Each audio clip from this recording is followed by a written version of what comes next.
Olá, olá. Deixa eu ver, tá ligado? Boa noite, todo mundo. Tudo bem? Hoje, quinta-feira, mais um dia de live. Cara de cansada, marca de máscara. Mas estamos aqui, firme e forte. Acabei de sair do consultório, ainda tô descabelada, toda cheia de marca, mas vai dar certo. Então, boa noite, pessoal, tudo bem? Para quem ainda não me conhece, meu nome é Beatriz, eu sou médica pneumologista. Para quem já me conhece, seja muito bem-vindo, aproveite, que hoje o tema é super legal, é sobre apneia do sono, é um tema que eu gosto bastante de falar, que eu gosto bastante de estudar e que tá super na moda, em evidência, mas na vida real pouca gente conversa a respeito, pouca gente suspeita e pouca gente sabe da importância da apneia do sono na saúde de um paciente e nas complicações que a apneia do sono pode trazer para o paciente. Por isso que a gente tem que prestar bastante atenção e sempre suspeitar. Então vamos dar uns minutinhos regulamentar aí. Eu queria, enquanto a gente dá a pausinha para o pessoal entrar, eu queria dizer que hoje a gente vai responder as perguntas que me mandaram, tá? Ao vivo aqui no fim, vocês podem até preparar a perguntinha de vocês para enviar, que eu vou responder todas. E eu tava pensando em fazer tipo um curso, um workshop, um mini curso, não sei como é o nome, mas para ser um conteúdo gratuito sobre ectoscopia, os poderes da ectoscopia, tipo uma coisa meio mágica assim, sabe? Só que não tem nada mágico. Porque isso é uma das coisas que eu percebo muito que os meus alunos têm dúvida em como descrever a ectoscopia. Qual é a importância daquilo? E aí vira todo mundo chai, bag, lote, que é o que a gente não quer. Então eu estava aqui pensando comigo mesma de fazer esse curso. Pois eu quero a sua opinião aí, viu? Se vocês gostariam de ter um curso sobre ectoscopia para a gente compreender a dinâmica e como aquilo funciona para o seu raciocínio clínico e para a sua condução clínica, né? Porque se você não pensa numa doença, você não faz diagnóstico. Se você não faz diagnóstico, você não trata. Então você precisa pensar. Essa semana eu fiz até um post, um stories, desculpa, sobre 2 frases muito impactantes para mim que eu aprendi com o meu chefe para sempre, que é: quem não reconhece o normal, este patológico lhe parece. Então, se você não sabe o que é normal, você nunca vai achar o alterado. E a segunda frase é: quem não sabe o que procura, não reconhece o que encontra. Isso é boa também, né? Se você não procurar, você nunca vai achar. Então, bora lá começar a nossa live hoje sobre apneia do sono. Deixa eu botar aqui o nosso slide padrão. Pronto. Então, muito boa noite, sejam bem-vindos. Hoje a gente vai conversar sobre apneia do sono. Como toda semana eu prometo, vão ser 15 minutinhos aqui de muito conteúdo para você aprender o que tem de importante na apneia do sono. Fica ligado, porque eu vou te mostrar como isso é relevante, como isso é importante, como isso altera a sua vida e a vida do paciente. Então, bora lá começar? 15 minutos, ó. Então são 7h05, 7h20, eu vou ter terminado tudo. No períodozinho final, podem me mandar perguntas para eu responder, tá? Ao vivo, eu já tenho umas aqui separadinhas que me mandaram no direct. Então, primeiro de tudo, vamos esclarecer. O que é a apneia do sono? Se você for entender o nome, apneia significa pausa respiratória. E do sono é porque é que acontece quando dorme. Então, a apneia do sono é aquele paciente que para de respirar dormindo. Isso, é isso mesmo. Como assim? Assim, durante o dia o paciente respira normal, ele não tem nenhum problema de sistema respiratório, de centro respiratório, ele respira, não faz barulho, tá aqui conversando, falando. Só que de noite, quando ele vai dormir, existe um problema. E esse problema pode causar pausas totais, paradas totais respiratórias, em que o paciente não respira nada, ou pode causar hipopneia, que é a redução do volume de inspiração, da amplitude respiratória. Então, o que isso significa? Significa que o seu paciente à noite, que o paciente com apneia do sono à noite, em vez de ele fazer... Quando ele está dormindo, ele faz...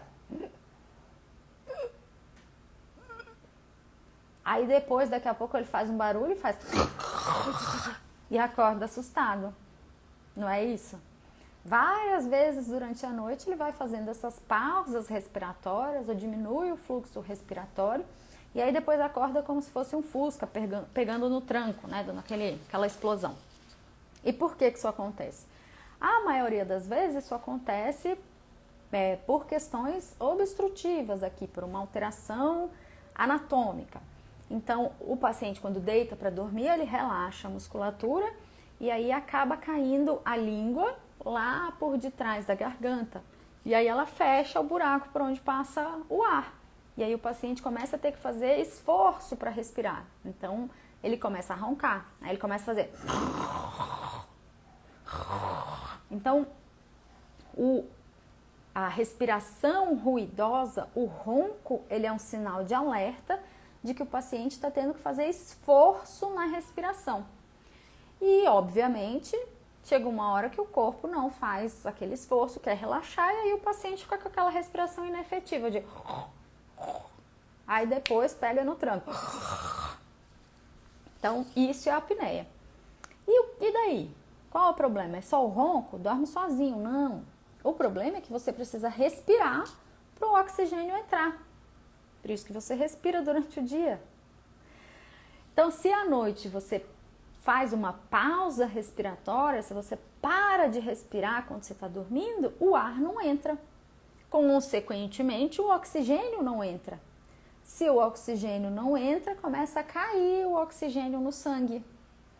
E aí, quando cai o oxigênio, ou seja, cai a saturação, o paciente dessatura, os órgãos todos começam a reclamar. Como assim? Como assim que para o seu coração, seu cérebro, seu rim, seu pulmão, seu músculo, para tudo em você funcionar, precisa de oxigênio. Sem oxigênio, nada daquilo funciona efetivamente. Então, quando o paciente faz essas pausas respiratórias, quando ele não respira, o ar não entra, o oxigênio não entra, o oxigênio cai. E aí, a gente vem para o nosso segundo tópico, que é e daí? Qual a relevância? A relevância é que quando o seu corpo fica com menos oxigênio, os órgãos começam a ficar disfuncionais. Então, o seu coração com menos oxigênio, ele pode bater num ritmo errado, então pode dar arritmia, aumenta a chance de infarto, de morte súbita, de insuficiência cardíaca. O seu cérebro, quando falta oxigênio para ele também reclama. Então, pode aumentar o risco de derrame, de Alzheimer precoce, de alterações na memória, alterações no aprendizado, na fixação de conteúdo. Quando falta oxigênio para o seu músculo, o músculo reclama. Então, no outro dia, você fica com dor muscular, com baixa energia, com fadiga, contratura muscular frequente. E isso é assim para todos os órgãos. Então, quando você não dorme à noite efetivamente, você não descansa à noite, é como se você estivesse correndo uma maratona à noite. E aí, quando você corre uma maratona, no outro dia seu corpo está doído, está reclamando que ele não descansou. Então, isso é a apneia do sono.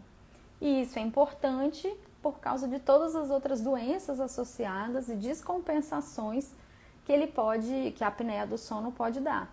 Então, a apneia, pela falta de oxigênio, a apneia, né, gera um padrão inflamatório no corpo. Então, gera mais radical livre, estresse oxidante e o paciente fica cronicamente inflamado. Então, isso piora a asma, piora o DPOC, piora a obesidade, então o paciente tem mais dificuldade para perder peso, piora o diabetes, piora a hipertensão, piora a dislipidemia, piora a função do rim, piora tudo. Então é aquele paciente que tem várias queixas em lugares diferentes, mas que na verdade tem um grande problema, que é a apneia do sono. Então, tem estudos que fizeram aqui no Brasil, que avaliaram a população adulta de São Paulo e mostrou que na população adulta de São Paulo a estimativa era que 33% dos adultos tenham apneia do sono, ou seja, 1/3 dos pacientes adultos sofrem de apneia do sono e está caindo o oxigênio durante a noite quando está dormindo. Então isso aumenta muito o risco de outras comorbidades associadas. Acima dos 60 anos, essa chance quase que dobra. Então o paciente aí já tem mais de 50%, quase 60% de chance de ter apneia. E isso é super bem explicado. Por quê? Porque você vai ficando mais velho, tudo vai ficando mais flácido, né? Vai perdendo a rigidez. Aqui no céu da boca também vai ficando mais flácido, a língua vai ganhando mais gordura, o pescoço ganha mais gordura, então vai obstruir mais facilmente. Então essa é a importância, porque a apneia pode causar outras doenças ou pode agravar e piorar as doenças que já existem. E como é que você vai suspeitar de apneia? Se é uma coisa tão relevante assim, é uma coisa que você tem que começar a pesquisar. E aí é o que a gente fala que você tem que fazer busca ativa. Sabendo que 1/3 dos pacientes adultos têm apneia, você tem que rastrear os seus pacientes. Então você tem que perguntar. E na história clínica, o que é que o paciente vai te contar? Principalmente que ele ronca, ele faz barulho, que alguém já viu ele parando de respirar à noite. O paciente vai te dizer que ele acorda com muito sono, que o sono dele não descansa, que ele tem sono durante o dia, que se ele ficar paradinho para sentar, nossa, ele dorme, até em público. O paciente vai te contar que ele não tem energia, que o diabetes dele está descontrolado. E são coisas que você tem que perguntar. Você pergunta para o seu paciente se ele ronca à noite, se ele acorda descansado, se ele tem uma boa noite de sono. Ainda não? Está na hora de perguntar, não pode mais enrolar. E aí, fazendo essa busca ativa, existe algum score, uma calculadora, uma forma de avaliar qual é o risco do meu paciente ter apneia? Existe. E existem 2 scores que são bem facinhos de fazer, tem toda a calculadora médica, você acha facilmente no Google. O principal é o Stop Bang, que cada letrinha corresponde a uma variável. Então, se ronca, se é sexo masculino ou feminino, se está acima do peso, se trata hipertensão, se é obeso.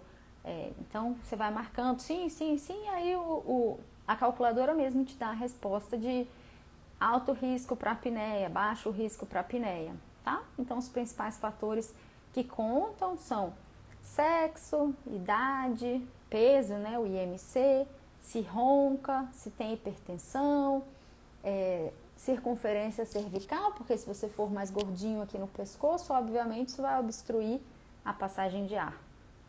E a gente tem a escala de sonolência de Epworth, que pergunta qual a chance de você dormir, de dar aquele cochilo em determinadas situações do dia a dia. Por exemplo, sentado em casa vendo televisão, se você estiver no carro como passageiro, se você estiver esperando uma consulta médica, qual a chance ali de você dar aquela pescada em público?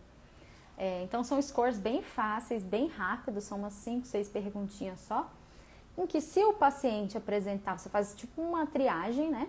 Se o paciente apresentar alto risco de apneia, aí você já pede o exame complementar para confirmar, que é o nosso 5º item. Para eu confirmar a apneia do sono e dizer qual é a gravidade daquela apneia do sono e quanto que o paciente desatura, eu faço um exame chamado polissonografia, tá? O que é isso? É um exame do sono. Então, existem institutos do sono, que você vai dormir no local do instituto do sono, que são exames mais completos, que eles monitorizam eletroencefalograma, eletrocardiograma, movimento de membro, mento, faz gravação até, então são ótimos para aqueles pacientes, principalmente que têm distúrbios neurológicos do sono, as parassonias, porque porque aí você consegue ver bem o padrão de sono, então das alterações do eletroencefalograma. Mas existe também a polissonografia domiciliar, que o paciente leva um aparelhinho para casa. O aparelhinho parece com um aparelhinho de Holter, sabe? Esses que faz do coração. Ele é uma cinta que coloca assim na região do tórax, vem uma caixinha no meio, que tem o botão de liga e desliga. Da caixinha sai um fiozinho que vem para o nariz, para medir o fluxo de ar, né, que está entrando e saindo, e vem um outro fiozinho que vê a oximetria, o oxigênio no sangue. E na caixinha consegue ver se está fazendo esforço respiratório. Aí você liga o aparelhinho e vai dormir. No outro dia desliga, entrega lá no centro médico que você fez, e aí o médico vai ler aquela informação que ficou gravada no aparelho. E aí vai dizer, você fez essas pausas respiratórias? Quanto tempo durou? Quantas vezes você parou de respirar? Até quanto seu oxigênio caiu? Quanto ficou sua frequência cardíaca? Será que subiu? Será que você já está tendo uma arritmia que está registrando? Então, na polissonografia domiciliar é super importante e a gente consegue informações muito, muito relevantes para confirmar o diagnóstico e até propor o tratamento do paciente. E aí vem a questão, né? Vem a pergunta, mas e aí, como é que faz esse tratamento? E aí, como é? Então, não existe fórmula mágica, sabe, gente? Na medicina atual, do que a gente tem hoje, não existe um comprimido, um remédio para a apneia do sono, né? Porque é uma questão, na grande parte das vezes, obstrutiva aqui, porque a língua tampa. Existem as apneias centrais, que é o cérebro que esquece de mandar a informação de que precisa respirar. E aí, como é que você trata? Você tem que deixar aqui essa passagem aérea aberta. Mas olha, não tenho como cortar um pedaço da língua, né? Não dá. Então, dependendo do seu grau de apneia, se for leve, moderada ou grave, existem tratamentos diferentes. Então, por exemplo, a apneia leve, moderada, se o paciente tiver alguma alteração anatômica, então o queixo muito retraído, desvio de septo, amígdala muito grande, dá para fazer cirurgia ou para usar, por exemplo, um aparelho intraoral para dormir, em que a pessoa faz uma reconformação aqui da anatomia oral para poder ajustar e manter a via aérea aberta, mas isso para casos leves a moderados.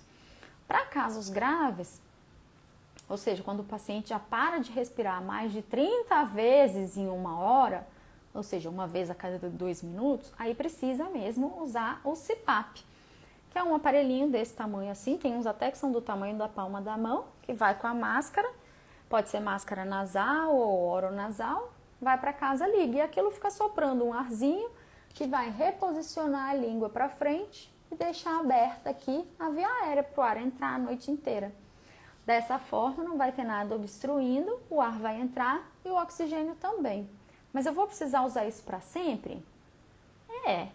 A menos que aconteça um milagre, uma novidade médica, você não vai desobstruir ali.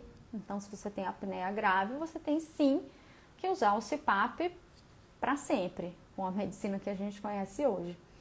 E assim, faz toda a diferença na vida dos pacientes. Eu tenho vários pacientes que usam e que falam, nossa, se eu soubesse eu não tinha lutado tanto contra isso, porque agora eu durmo muito melhor, eu acordo descansado. Então, esses são os pontos relevantes da apneia do sono. Deu nossos 15 minutinhos. Eu vou responder umas perguntinhas que eu respondi por direct, deixei a caixinha aberta. Se vocês quiserem mandar alguma perguntinha aqui, pode mandar que eu respondo também. Então, uma das perguntas que eu mais recebi é se doenças respiratórias têm a ver com a apneia do sono. Por exemplo, quem tem asma, DPOC, enfisema. Sim, a gente sabe que doenças respiratórias, elas podem ficar mais inflamadas à noite, pode fechar mais a via aérea à noite, até questão de obstrução nasal. E isso pode sim aumentar a chance do paciente ter apneia. E a apneia também é um fator de piora, de exacerbação da doença respiratória. Então, um paciente asmático, por exemplo, que não controla, mesmo usando medicação correta, tendo os cuidados ambientais, Se ele vive tendo exacerbação, a gente precisa pensar se não é porque o oxigênio está caindo à noite, né? Porque está fazendo apneia, e se não é aquilo que está descompensando o pulmão. Então, é uma coisa super prevalente, especialmente nos pacientes com DPOC, que a gente tem que investigar sim, porque muda tanto a qualidade de vida quanto a quantidade de vida, tá? Manda sua perguntinha aí, quem tiver pergunta. Uma outra pergunta que me fizeram é se engasgar dormindo pode ser apneia. Pode. Existem duas coisas que podem acontecer nessa situação de engasgar dormindo. Então, por exemplo, se você tiver refluxo, né? Refluxo gastroesofágico, você está dormindo, existe maior chance de você regurgitar daquele líquido sair do estômago, voltar, subir até a garganta. E aí você acorda engasgada porque veio aquele líquido, né, aquela regurgitação. Isso vai inflamar aqui e pode fazer você acordar engasgado. E pelo refluxo você tem um edema, um inchaço, né, aqui da mucosa da cavidade aqui oral. E isso estreita o buraco por onde passa o ar. E aí você tem a apneia do sono. Então, uma das coisas que a gente sempre precisa ver é da onde que veio esse ciclo, né? Se é o refluxo que está causando a apneia ou a apneia que o paciente está tendo que respirar de uma forma mais forte, mais forçosa, fazer mais... que está contraindo mais o estômago e dando mais refluxo. Ó, tem uma pergunta aqui da Clarinha. O SUS disponibiliza CPAP? Oficialmente não está no hall de tratamentos da ANS, mas judicialmente é possível fazer a solicitação, tá? Você precisa dos exames comprovando, né, que você tem apneia do sono, um relatório médico e um artigo embasando o porquê da necessidade do CPAP, e aí você pode pedir junto ao Ministério Público, um advogado, enfim, particular, para poder entrar, e aí você faz a judicialização do processo e isso vai ser julgado. Eu tenho alguns pacientes do SUS que conseguiram CPAP via SUS pelo Ministério Público. Então é uma coisa possível, mas não é automático. Tem que fazer os protocolos e os processos, tá? Pode mandar as perguntas aqui, viu, gente? Tem uma pergunta aqui que veio, que é bem técnica, perguntando quantos segundos, precisa de quantos segundos uma apneia para considerar apneia.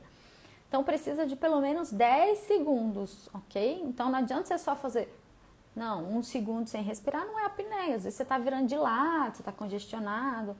Então, para a gente falar que é apneia, a pessoa precisa fazer essa pausa respiratória e ficar sem respirar por pelo menos 10 segundos, tá? Imagina, eu tenho pacientes que têm 80 pausas respiratórias por hora, gente. A pessoa não dorme. Pensa bem. Que triste. Lilian, foi sua pergunta mesmo. Ela chegou na hora, viu? Clarinha, disponha, viu? Tô aqui sempre que precisar tirar dúvida. Então, tanto a apneia, né, que é a pausa total respiratória, uma queda de mais de 80% do fluxo respiratório, quanto a hipopneia, você tem essa pausa aí, essa redução do fluxo respiratório por 10 segundos. Imagina, 10 segundos, se você for prender a respiração já é difícil, né? Acordado. Tem pacientes que ficam 1 minuto, gente, inteiro. Pensa bem, você não consegue fazer isso acordado. Isso não pode ser bom para alguém. Fazer várias pausas respiratórias por um tempão. Não é saudável. Aí o paciente fica todo descompensado. Tem uma outra pergunta aqui que é de uma mãe preocupada com um filho de 16 anos que faz um barulho, tipo um vu, dormindo. Se pode ser apneia? Pode. Mas veja, claro, pode ser apneia. Mas pode ser se ele tiver desvio de septo, rinite, refluxo, outras coisas obstrutivas aqui na via aérea superior, podem também fazer o paciente ter que respirar de forma mais forçosa, né, com mais esforço e fazer esse barulho dormindo. Como é que eu vou saber se é uma coisa ou outra? Bom, passando em consulta, fazendo avaliação. E aí pode passar em consulta com um pneumologista, pode passar em consulta com um otorrino, né, que ele vai ver essa parte aqui de nariz, garganta, ouvido. Porque muita gente jovem, né, às vezes pode estar acima do peso, mas às vezes pode ter só um desvio de septo importante, adenoide, rinite, aí você tratando aquele problema específico da obstrução, você consegue, em alguns casos, controlar sim esse barulho à noite quando a pessoa dorme. Tem mais uma perguntinha aqui que eu recebi, se toda apneia do sono precisa usar CPAP? Não, tá? Eu tenho alguns pacientes que eu indico avaliação de otorrino para ver se tem indicação de uma cirurgia, né, que a gente chama de uvulopalatoplastia, que é como se fosse, otorrinos, não fiquem bravos, é como se fosse uma plástica lá de trás do céu da boca. Quando a gente abre assim a boca e olha no espelho, a gente vê o céu da boca, a amígdala, a campainha, né, que é a úvula. Então, alguns pacientes, ou eles têm a língua muito grande, ou eles têm o céu da boca muito profundo, ou eles têm a amígdala muito grande, e isso acaba diminuindo a passagem de ar, o espaço para passar o ar. E aí, se aquele for o único problema que a gente identifica do paciente, então é um paciente jovem, magro, esportista, sem aumento de cintura cervical, sem hipertensão, sem diabetes, e a gente só encontra aquele problema naquela região, existe sim a possibilidade de operar e aumentar ali o espaço, diminuir o tamanho do céu da boca, tirar a amígdala, às vezes consertar o desvio de septo, e isso pode ser suficiente para a pessoa resolver a questão da apneia do sono dela, tá? Tenho alguns pacientes jovens que operaram já e que tiveram um ótimo resultado, melhoraram total dos sintomas, estão dormindo bem, mais ativos, controlaram outros problemas que estavam tendo e deu um super resultado. Agora, quanto mais idoso, mais obeso, mais disfunção a pessoa tem, menor a chance de que uma cirurgia vai resolver, né? Então, o CPAP ele começa a ser um tratamento definitivo para quando a pessoa não tem nenhuma alteração morfológica, anatômica, nada que seja consertável. Aí você usa o CPAP. Mas é muito desconfortável. Não é, gente. Só é desconfortável quando o aparelho não está configurado para você. Então, essa é uma dica super, que quando você compra um aparelho, alguém, o médico que te acompanha, precisa configurar aquele aparelho com as especificações para você. Então, a pressão para você, o nível de umidificação para você, a intensidade, né, do ar que sai ali, porque vem com um nível lá, um padrão de fábrica, que não é o melhor para você. O melhor é que você tenha uma medicina especializada, personalizada, voltada em você. Então, geralmente, quando os pacientes não se adaptam ao CPAP, ou é porque a configuração está ruim, ou é porque a máscara não está boa, não está bem encaixada, ou do tamanho adequado. A gente sabe que quanto maior a máscara, pior a acomodação do paciente, né? Porque atrapalha mais, começa a ficar muita coisa na cara. Então, a gente tem a máscara que tampa nariz e boca, a que tampa só o nariz, e tem uma que é assim, ó, só por debaixinho do nariz, que parece uma almofadinha, chama pílula. Quanto menor a máscara, mais conforto para o paciente, né? E sempre, sempre, sempre tem que configurar o aparelho para deixar ele voltado para suas necessidades, não para a fábrica, né? Ó, tem mais uma pergunta aqui. Doutora, o que o generalista pode fazer além de orientar quanto aos fatores de risco? O generalista pode pedir o exame, né? Porque assim como o generalista pode pedir o exame para ver se tem diabetes, para ver se tem colesterol, para ver se tem insuficiência cardíaca, o médico generalista, que é aquele recém-formado, que não fez nenhuma especialização ainda, né, que formou, é o bacharel em medicina, ele pode diagnosticar as doenças. E a apneia do sono é uma doença, tem CID, tá? Igual hipertensão, igual diabetes, igual dislipidemia.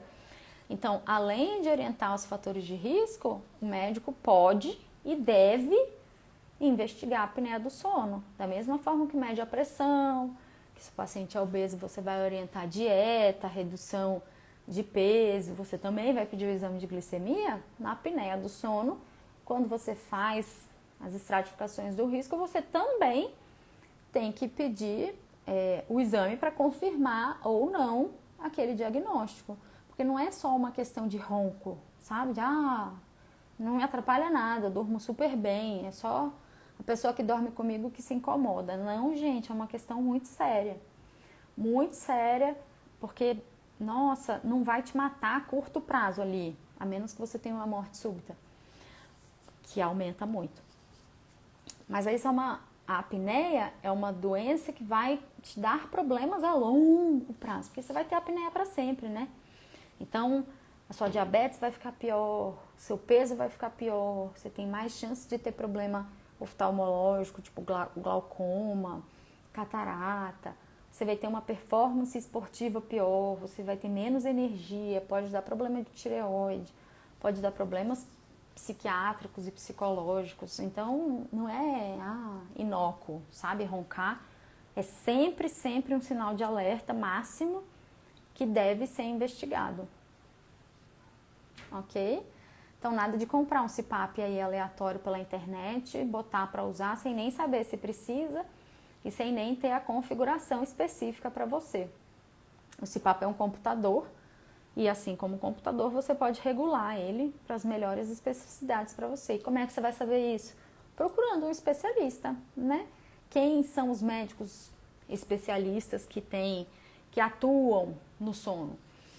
A maioria dos médicos do sono, né, são pneumologistas, otorrinos e neurologistas, tá? Mas a gente vê que tem muito pessoal bom da cardiologia fazendo as pesquisas com os riscos cardiovasculares, muito médico de endócrino, porque descompensa totalmente o metabolismo. E tem muitos outros profissionais da área de saúde que têm que estar envolvidos no tratamento da apneia do sono. Por exemplo, fisioterapeutas, tá? Então tem fisioterapeuta do sono, que é o melhor dos mundos, assim. Que ele ajuda no diagnóstico, no tratamento, no ajuste, é fantástico. Tem fonoterapeuta, tá? Porque existem umas pesquisas novas mostrando de você fazer exercícios com a boca, com a língua. Tem odontólogo do sono, exatamente para mudar a conformação de boca, caso precise, né? Se tiver um queixinho, um queixão, uma língua muito grossa, que aí faz os aparelhos intraorais. Tem os nutricionistas também para ajudar. Então, é uma equipe sempre multidisciplinar. Quanto mais gente envolvida, sempre melhor o resultado. Certo? Mais perguntas? Alguém? Fique esperto. Se alguém estiver roncando, pode ser a apneia do sono. Não vai deixar passar. Não pode. É bem ruim o que a pessoa pode ter por apneia do sono. Sem contar que ela vive cansada e sem ânimo para fazer nada, né? Falando nos outros problemas, esse já é um problema grandão. Mais perguntas, minha gente? Acho que eu respondi as da caixinha aqui, que tinham algumas que eram parecidas. Qualquer coisa, manda mensagem lá, a caixinha ainda tá aberta. Se sobrou alguma dúvida sobre a apneia do sono, manda lá na caixinha de perguntas que tá no Stories. Eu vou ficando hoje por aqui, ainda tenho algumas pendências para resolver. Espero que vocês tenham gostado, depois manda o feedback pra gente saber que tá indo bem, que entendeu tudo, tá bom? Tchau, gente. Boa noite. Obrigada, viu?